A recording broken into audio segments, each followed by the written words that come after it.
할렐루야. 오늘은 예수에서 예수까지 신약 성경 50장면을 시작합니다. 그래서 부활절과 성탄절 합쳐서 52주, 올 1년 동안 말씀을 전하고자 합니다.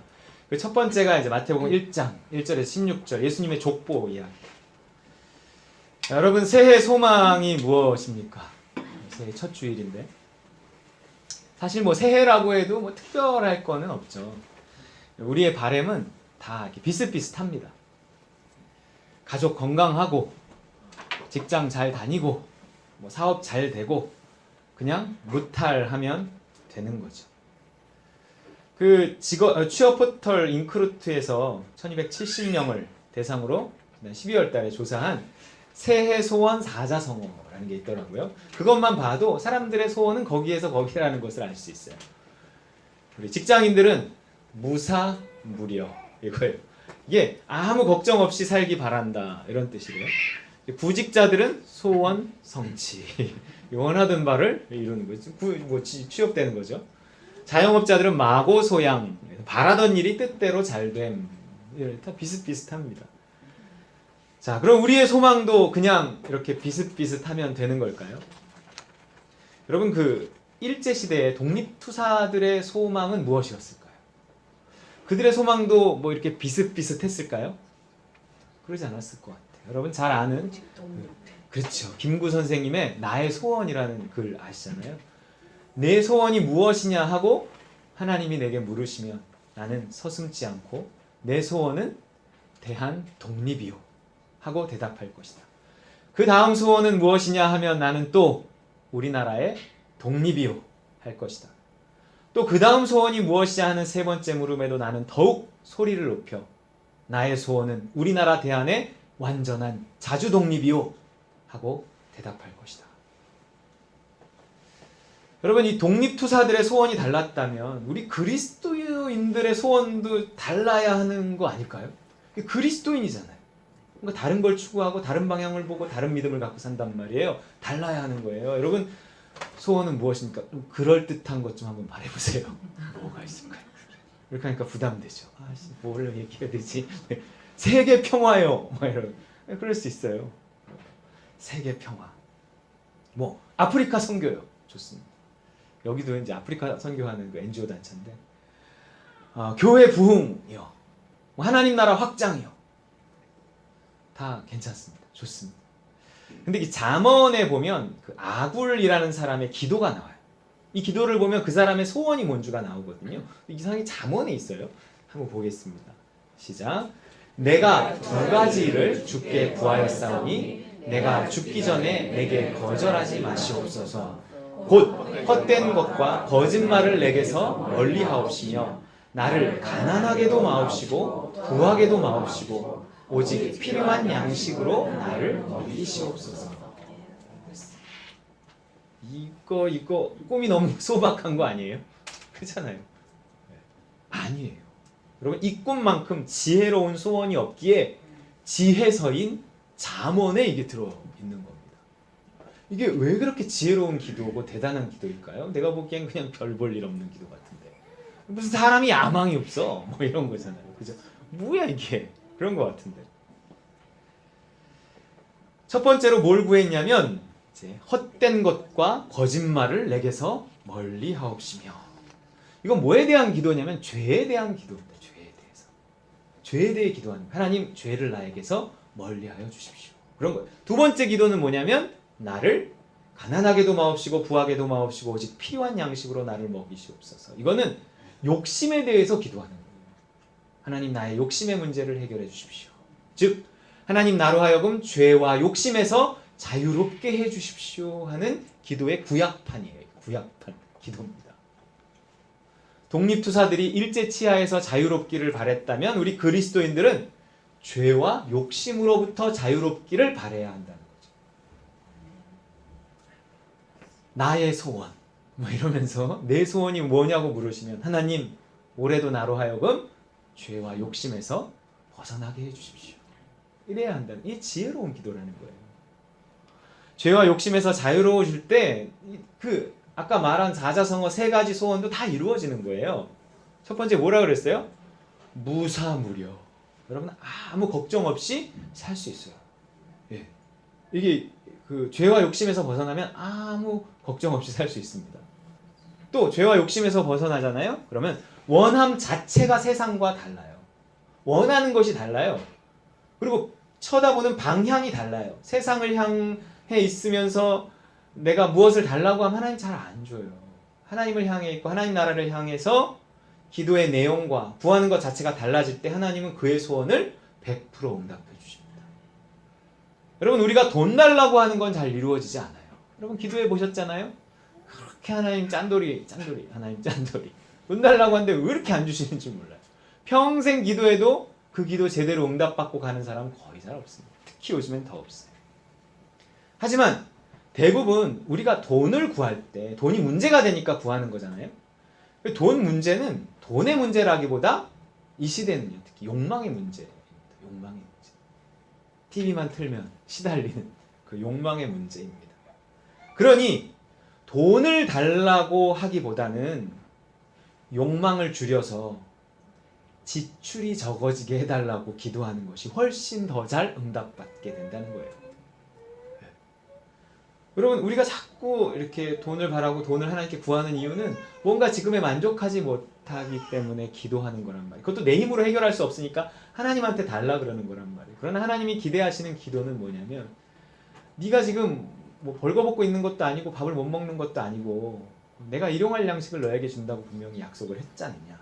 그러면 너는 뭔가 기도의 방향이 좀 달라져서 네 자신의 죄와 욕망과 좀 싸우는 게 맞지 않겠냐 하는 거죠. 하나님 욕망을 줄여 지출이 적어지게 해주십시오. 뭐 이런 기도가 오히려 더 하나님 보시기에 잘 응답되는 기도라는 겁니다. 하나님은요 죄와 욕심에서 자유로운 자의 기도를 들어주세요. 그래서 의인의 간구는 이루어질 확률이 큰 겁니다. 죄와 욕심에서 벗어난 사람이 의인이잖아요. 야고보서에서 뭐라고 말할까요? 읽어볼까요? 시작. 그러므로 너희 죄를 서로 고백하며 병이 낫기를 위하여 서로 기도하라. 의인의 간구는 역사하는 힘이 큽니다.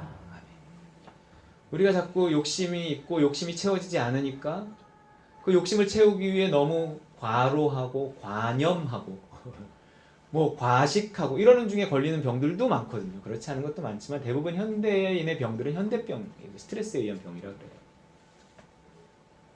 그러한 죄들을 서로 고백하며 우리의 방향을 바꾸고 죄와 욕심에서 자유로워지면 병조차도 나을 수 있다는 거예요. 하나님은 그렇게 죄와 싸우는 자, 먼저 나의 욕망이 무엇이고 나의 바람이 무엇이고 그런 걸 하나님께 막 이렇게 다다다다다 이렇게 아뢰는 것도 필요하지만 하나님은 죄와 싸우는 자, 나의 바람이 어디에서 나온 것인가? 나의 염려에서 나온 것 아닌가? 나의 욕망에서 나온 것 아닌가? 나의 두려움에서 나온 것 아닌가? 하나님 먼저 그 두려움의 문제 해결해 주시고 욕망의 문제 해결해 주세요. 이렇게 죄와 싸우는 자의 기도를 응답하시겠다는 얘기예요. 반면 죄와 욕심에서 자유롭지 못한 자의 기도는 응답되지 않아요. 같은 야고보서에서 뭐라 그러냐면 읽어볼게요. 구하여도 받지 못하는 정욕으로 쓰려고 잘못 구하기 때문이에요. 여러분 밤새 철야로 기도를 해도 욕심으로 기도할 수 있다는 거 아세요? 건강이 있고 욕심이 있으면 정말 금식도 하고 철야도 하고 열심히 할 수 있어요. 기도. 그러나 결론은 뭐냐면 잘못 구했대. 그래서 구하여도 받지 못한대. 헛기도한 거란 말이에요. 또 그렇게 구해도 받지 못하니까 점점 기도를 안 하게 되더라고요. 또 기도라는 것이 좀 기도줄이라 그래요. 기도줄이 잡혀서 기도가 돼야 하는데 이 뭔가 기도의 방향이 잘못되어 있으니까 죄와 욕심이 해결되지 않은 채로 계속 잘못된 방향으로 기도를 하니까 기도가 막혀요. 기도줄이 잡히지 않아요. 기도가 잘 되지 않으니까 그냥 억지로 기도를 하는 거예요. 자꾸만 했던 기도 자꾸만 이렇게 반복하면서 똑같은 시간 채우기식의 기도가 되어지는 겁니다. 뭘 구하기 전에 해야 할 일은요, 죄와 욕심으로부터 좀 자유로워지는 겁니다. 예수님은 이 일을 위해 오셨고 우린 이것을 위해서 예수를 믿는 거예요. 우리의 욕망을 채우기 위해 예수를 믿는 게 아닙니다. 물론 나의 욕망이 있고 욕망 그대로를 인정하며 하나님께 구할 필요가 있어요. 아유 이거 다 욕심이야. 차라리 기도를 하지 말자. 이러는 건 그렇게 좋은 자세는 아니에요. 하나님 우리의 수준과 우리의 눈높이를 아시기 때문에 또한 구하는 대로 나름 또 다 응답하신다니까요. 기도는 하는 게 맞습니다. 욕심이 됐건 뭐가 됐건 일단 기도는 하는 게 맞지만 우리의 기도를 점검해 볼 필요가 있다는 얘기를 하는 거지, 기도를 안 해야겠다 이렇게 결심하라고 얘기를 하는 건 아니에요. 이렇게 예수님을 믿는 이유가 우리의 욕망을 채우기 위함이 아니라 죄와 욕망의 문제를 해결하기 위함이다, 이렇게 이야기하면 뭔가 좀 시시한 것 같이 느껴져. 예수 믿는 게. 아, 그래요? 아, 내가 잘못 찾아왔나? 이렇게 생각이 들 수도 있어요. 아니에요. 여러분, 인생의 모든 문제의 실마리는 여기에 있고요. 모든 형통함의 출발도 여기에 있더라고요. 좋아요. 그러면 죄와 욕심에서 자유로운 자가 누구예요? 죄와 욕심에서 완전히 자유로웠던 한 사람 누가 있을까요? 예수님이에요. 예수님. 결국 여러분, 우리가 예수님을 힘입어서 예수님을 닮아가는 거예요. 그게 우리의 인생이고 우리 인생의 목표더라고요. 예수님 십자가 복음을 힘입어서 날마다 죄와 싸우고 우리의 방향을 천국으로 돌이키며, 세상에서 천국으로, 결국 그 천국에 계신 온전하신 예수 그리스도의 모습을 닮아가는, 큰 바위 얼굴 뭐 아시잖아요. 바라보면 닮아가요. 천국을 바라보야 천국에 계신 예수님 닮아가요. 세상을 바라보면 세상에 있는 어떤 누구를 닮아갑니다. 예수에서 출발해서 예수까지 이르는 것이죠. 이게 진정한 그리스도인의 소원이고요. 하나님의 소원이란 말이에요. 우리를 향한. 우리가 예수에서 출발해서 예수에 이르는 것이 하나님의 우리를 향한 소원입니다. 새해 소원, 내년 소원, 작년 소원 할 거 없이 우리의 평생의 소원입니다. 그 복음을 통해서 우리가 도달해야 할 곳이 어딘지 베드로 사도가 이렇게 말해주고 있어요. 읽어볼까요? 시작. 이것으로 그리스도는 아주 소중하고 중대한 약속을 우리에게 주셨으며 이 약속을 통해 여러분이 세상의 파괴적인 정욕을 피하여 신의 성품에 참여하도록 하셨습니다. 그리스도가 아주 소중하고 중대한 약속을 우리에게 해주셨는데 그게 신약이라는 거예요. 구약이고 신약이잖아요. 그게 복음이라는 거예요. 그 복음이 뭐냐 하는 거예요. 그 복음이 뭐냐면 파괴적인 정욕을 피해서 신의 성품. 뭐예요? 그 그리스도를 닮게 하시겠다는 거예요. 그게 복음이에요. 오늘날 예수 믿는 목표, 예수 믿는 이유는 그리스도를 닮기, 욕심을 이기고 그리스도를 닮아가기 위해서예요. 사도 바울이 성도들을 향해 갖는 소원도 마찬가지였어요. 내가 이것을 위해 애 낳는 고생을 하겠다, 막 이러는 거. 애도 안 낳아본 사람이. 읽어볼게. 시작. 나의 자녀들아, 너희 속에 그리스도의 형상을 이루기까지 다시 너희를 위하여 해산하는 수고를 하노니. 이게 우리를 향한 바울의 소원이라면 이게 하나님의 소원이 아니겠어요? 이게 나의 소원이 돼야 된단 말이에요. 어떻게 하든지 우리 안에 그리스도의 형상, 예수님 닮아가야 된다는 거예요. 결국 우리는 그리스도를 닮아가는 겁니다. 예수로 시작해서 예수까지 이르는 거예요. 뭐 세계 평화든 아프리카 선교든 무슨 교회의 부흥이든 그것은 변화된 사람을 통해 하시는 하나님의 일입니다. 예수님 닮은 사람을 통해 하시는 일이라는 거예요. 예수님의 일이에요. 예수. 우리 삶에 별일이 다 있지만 하나님은 그것을 통해서 딱 두 가지 일을 하는 거예요. 우리는 막 이 문제 저 문제 다 다른 문제 같지만 하나님 보시기에 딱 한 문제고, 그 문제들을 통해서, 그 아픔들을 통해서, 그 시련들을 통해서 하실 목표도 딱 하나예요. 일단은 첫째, 내가 죄인임을 여러분 드러내게 하십니다. 이게 됐나 싶으면 또 실수하고요. 됐나 싶으면 또 실수합니다. 야, 내가 예수 믿은 지 몇 년인데, 목사로 살아온 지 몇 년인데, 야, 이제는 내가 조금 자유로워졌나? 이러면 또 어떤 유혹이 오고, 또 어떤 실수를 하고, 또 어떤 죄를 짓고 맨날 이래요. 사람들은 그런 나를 정죄하기 바쁘지만 하나님은 그것을 통해서 나를 낮추시고 깨닫게 하시고 더 기도하게 하시는 거예요. 네. 나는 나의 삶의 그 실수와 아픔과 또 어떤 문제들, 그 나의 죄건 남의 죄건, 그 나의 죄와 남의 죄가 결국은 계속적으로 문제를 일으켜요. 그거를 통해서 내가 얼마나 연약한가를 드러내시고, 뭔가 이게 갈등이 생기고 부딪힘이 생길 때 너 이렇게 하면 발전이 없어요. 너의 문제이긴 동시에 나의 문제이거든요. 그러면서 막 발버둥 치게 하시고 도와달라고 하고 막 기도하고 이러면서 결국은 문제는 다 다른데 그 문제를 반응하는 그리스도인의 방법은 딱 하나예요. 기도하는 거예요. 하나님께 매달리는 거예요. 그리고 결론도 딱 하나예요. 그러고 나면 뭔가 사람이 이렇게 바뀌어 있어요. 예수님 닮게 하시는 거예요. 그리고 우리는 예수님을 향해 가는 거예요. 천국을 향해 있어야 천국에 있는 예수님 닮기 쉬운 법인데, 우리가 세상을 향해 있으니까 예수님 닮지 못하고 세상에 있는 누군가를 닮아가니 하나님 아버지 속이 터지고 맨날 우리랑 싸우는 겁니다. 올해도 분명 하나님이 나를 버리지 않은 이상 다양한 사건과 사고, 문제들을 통해서 내가 죄인임을 드러내시고 내 방향이 잘못됐음을 알려주실 거예요. 우린 그 문제들이 주는 아픔 속에서 죄를 회개하고 욕심을 버리고 방향을 바꿔서 점점 천국을 향하고 예수님을 닮아가야 합니다. 그게 올 한 해 하나님이 하실 일이에요. 난 올 한 해 뭐 이런 일도 해야 되고 저런 일도 해야 되고 하나님의 생각에는 별로 없어요. 다 알아. 내가 다 알아. 있어야 할 걸 다 알아. 그러나 내가 정말로 품는 그 소원 너도 품었으면 좋겠다. 나는 네가 좀 예수님 닮아갔으면 좋겠어. 네가 그 노력 안 하면 나는 더 열심히 너를 괴롭힐 거야. 이렇게 되는 거야. 자, 근데 이게 오늘 본문하고 뭔 상관이 있을까요? 오늘 본문은 예수님의 족보입니다. 족보. 그런데 이 예수님의 족보의 맨 끝, 맨 마지막이 결국 뭐예요? 그 족보의 결론이 뭐예요? 예수가 나시니라 하는 거예요. 예수가 나시니라. 아브라함으로부터 시작하든 아담으로부터 시작하든 상관없이 구약의 완성은 예수님이라는 거예요. 어쨌든 우리는 마지막 심판대 앞에서 예수님을 만나게 될 거고요. 내가 얼마나 그를 닮았는지가 심판의 유일한 기준이 될 거예요. 난 무슨 일도 했고 무슨 일도 했고 무슨 일도 했고 잘 모르겠고 그래, 네가 나를 얼마나 닮았나 보자. 왜냐하면 그 일들을 내가 어떻게 해냈느냐에 따라서 예수님을 닮아갈 수도 있고 안 닮아갈 수도 있고 내 인생에 일어난 어떤 문제들과 사건들을 내가 어떻게 반응했느냐에 따라서 예수님을 닮아갈 수도 있고 안 닮아갈 수도 있고 하나님은 오직 그거 하나 결론으로 나온 네 얼굴 보겠다 하는 거예요. 관상쟁인가? 하여튼 얼굴 보겠다는 거예요. 우리 하나님이.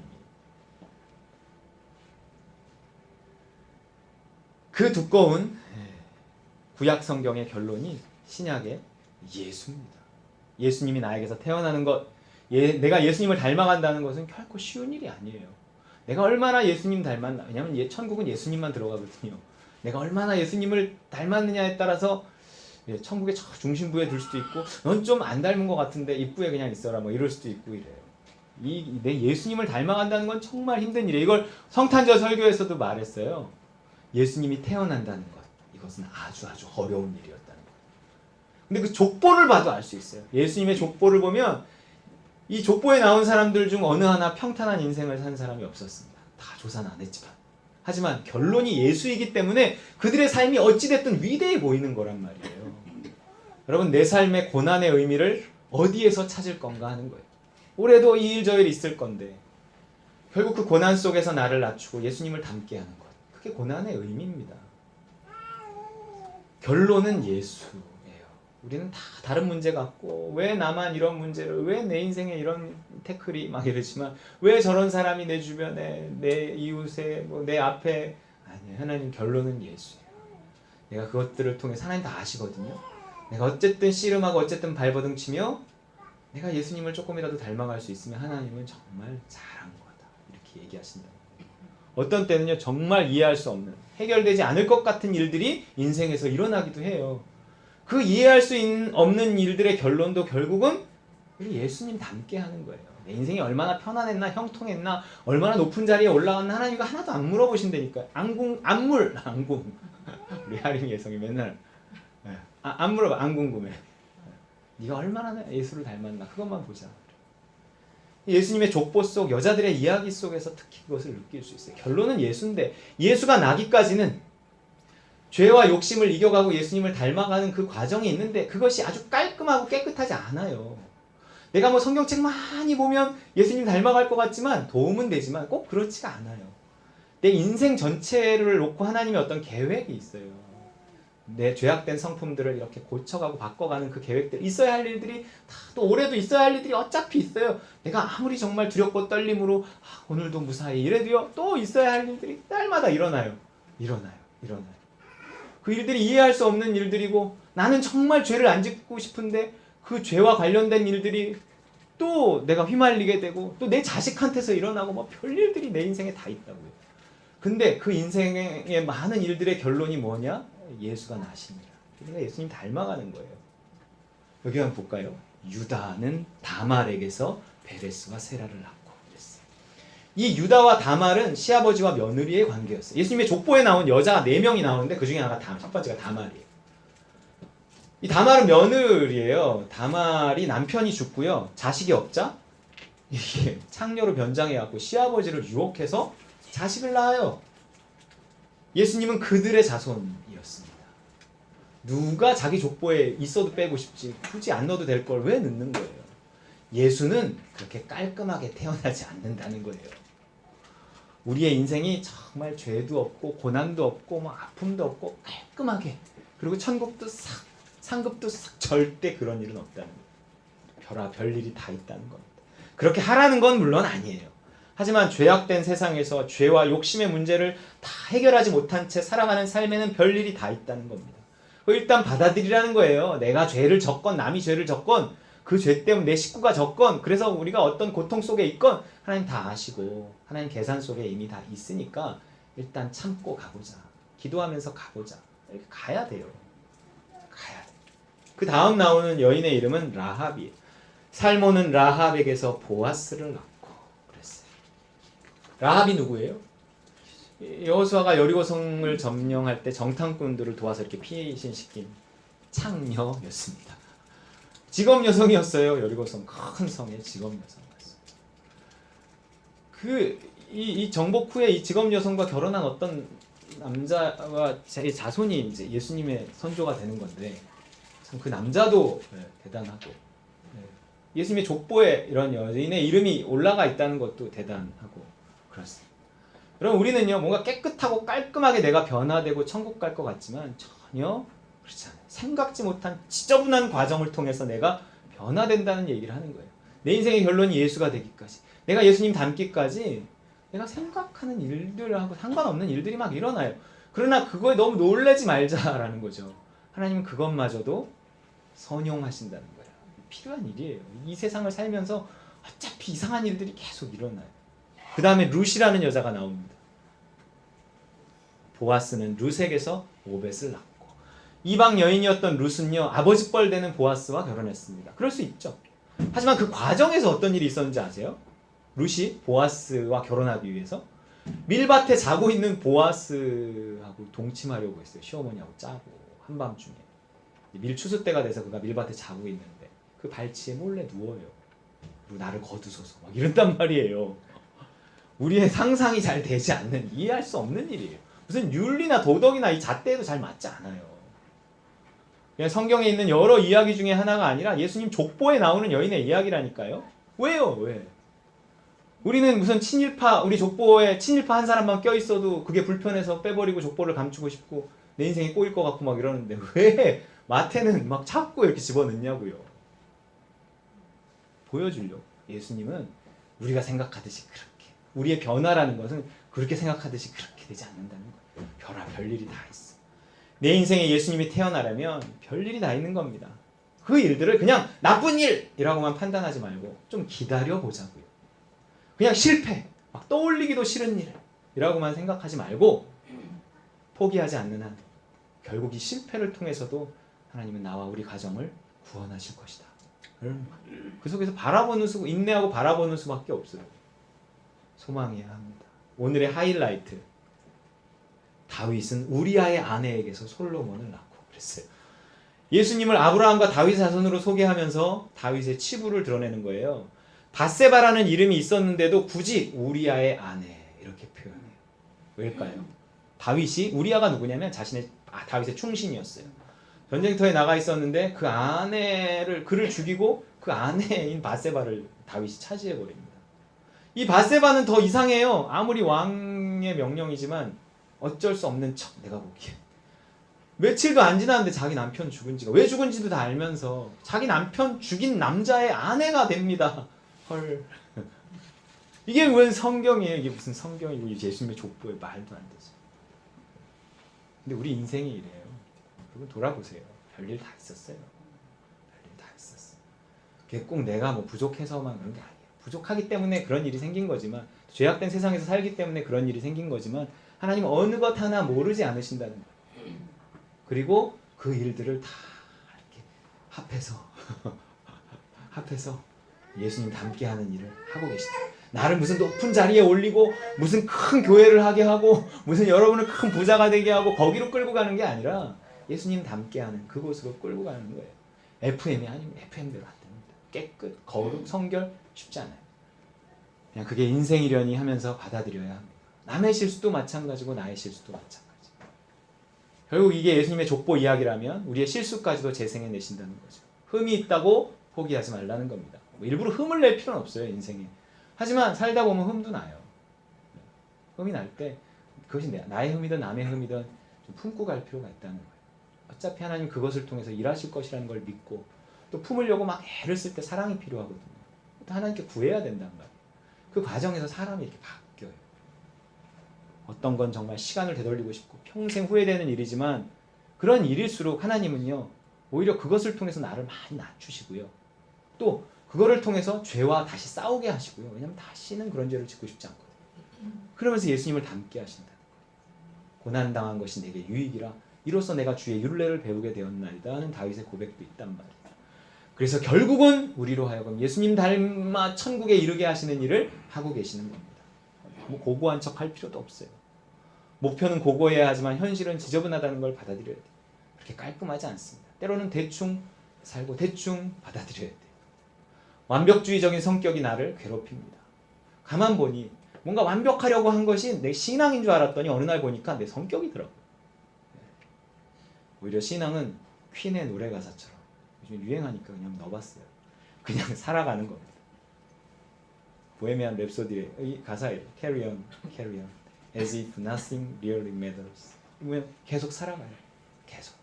마치 아무 일도 없었다는 듯이. 그냥 덮고 살아갈 수 있는 힘이 신앙이고 사랑이고 그게 인생이고 그렇더라고요. 여러분 새해 소망이 무엇인가요? 당신의 소망과 상관없이 하나님은 예수님 닮게 하는 일들을 올해도 하실 겁니다. 그러니 이 일 저 일 생길 때 너무 놀라지 마시라고 이 설교하는 거예요. 어차피 안 피해가요. 못 피해가요. 있어요. 이런 소관이 있어요. 하지만 하나님의 열심은 그 가운데서 계속 진행됩니다.